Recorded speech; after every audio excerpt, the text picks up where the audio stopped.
All right, welcome to Watch Symposium. I'm Austin. All right, so I got the Explorer 2 out. Now, when I store my watches, I usually keep them in these green pouches that I got when I had the watch serviced. Yeah, where do I store my watches? Well, what I usually do is, I'll put it in this green pouch, and then I'll go to 7-Eleven. I'll get like a soda or something, and they'll give me a plastic bag. I'll come back, I'll put this in the plastic bag, and then at night, there's this park that's kind of close to where I live, and so I'll go to the park.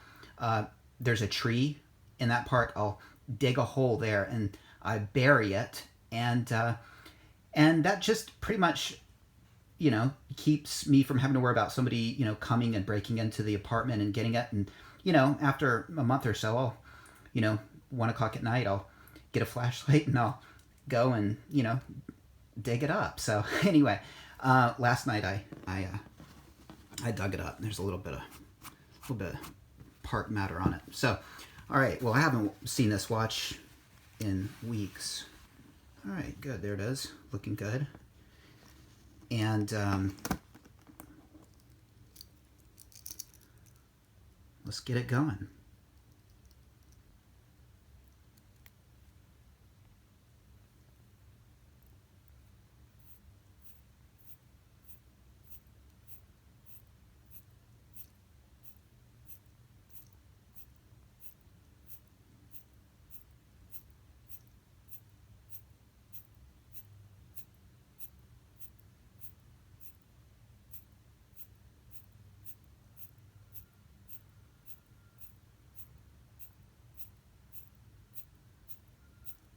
All right, and it's off.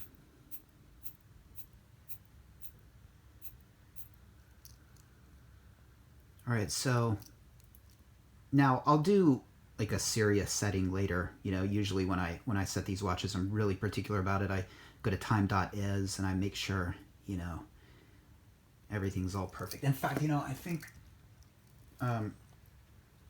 yeah, I'm going to pause the video. I'm going to go get my Casio to check the time. All right, so I'm back. I've got the Casio, so I know what time it is.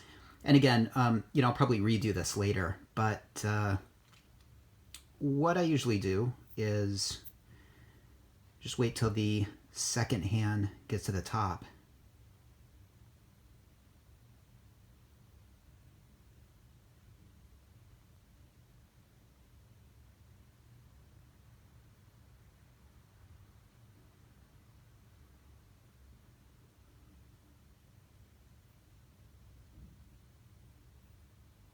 Two clicks out.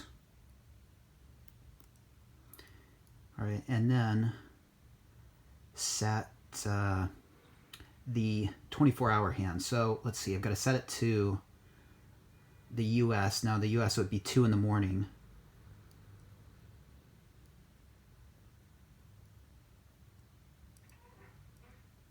All right, so 2:06. All right. And then it'll turn to 7, so let's get it right there. So wait till the Casio switches over to 7, and bam. All right, so got that, and give it a few winds, and then just one click,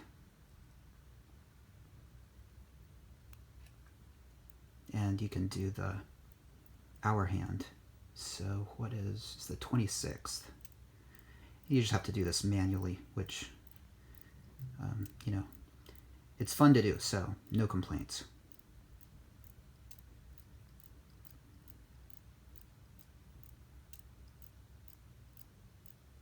But it just makes it great when you go to another city and, you don't have to mess with the minute hand or the second hand. You just pop it up to that that first click, and okay, all right, and it's 2 o'clock here, afternoon. Yeah. Now, if you, I find it, if you push it in here,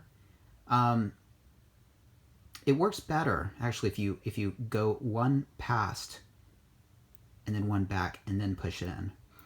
And the reason is if you just keep going around like we were doing, and stop it, I find it doesn't catch as well. So that's why I go one ahead and one back, and then it's back, and so I can wind it. And yeah. Oh, whoops, sorry. It's supposed to be the 26th. Well, here, maybe I can show you then what I'm talking about. All right, so you go to 2 o'clock. Now, push it down. Let's see. So I pushed it down. You saw that. Yeah, it doesn't. No, yeah, now it actually it worked. Okay, never mind.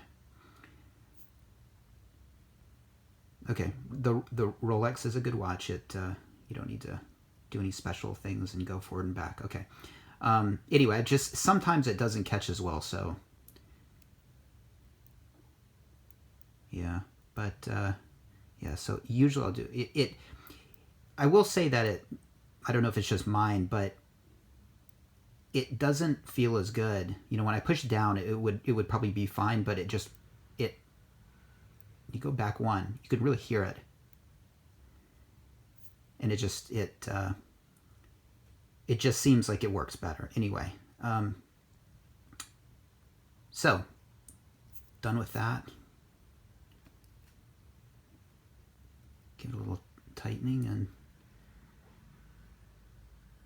we're all set. Now, check out the second hand just hit the 12, and you can see that's not quite aligned. So, that is one thing about Rolex is, getting that minute hand right up to the perfectly set to the minute marker takes a little practice. And in fact, let's just sort of play with it a minute. Okay, so I'm just gonna stop it. Now, you'll notice that there's a little bit of wiggle, right?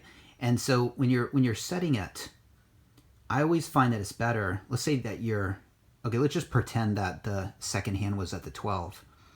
And if you're trying to get it at the 10, I would go forward a little bit and then just go back slightly, okay?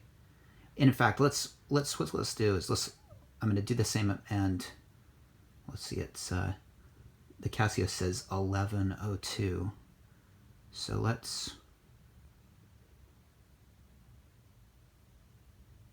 put it right here. Okay, so it's right in the middle, more or less. So when the Casio gets to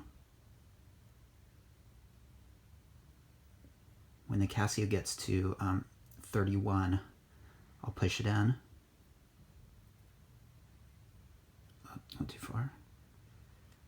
Oh, hurry up. Oh, no, I missed it. All right, well, you're gonna have to forgive me about that, but okay. So do you see how it didn't move much? Now let's just see if by the time it gets to the second hand gets to 30, let's see if it should be right between the 12 and the 13 minute mark. Well, you see now it looks like it's okay. It's right at so that's kind of a trick, to lining up the minute hand on your Rolex. You go forward and then you got to go back, and yeah, it took me a while to figure that out. And for someone who's as OCD as I am about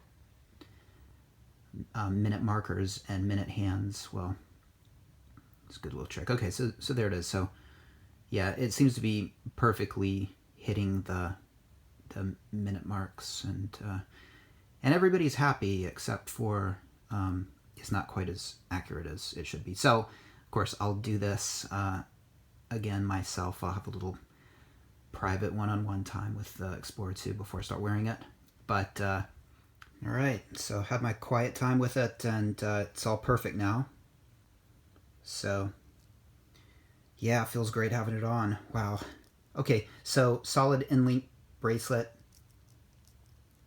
No, I mean, you can hear some rattle, but that's just normal. It's nothing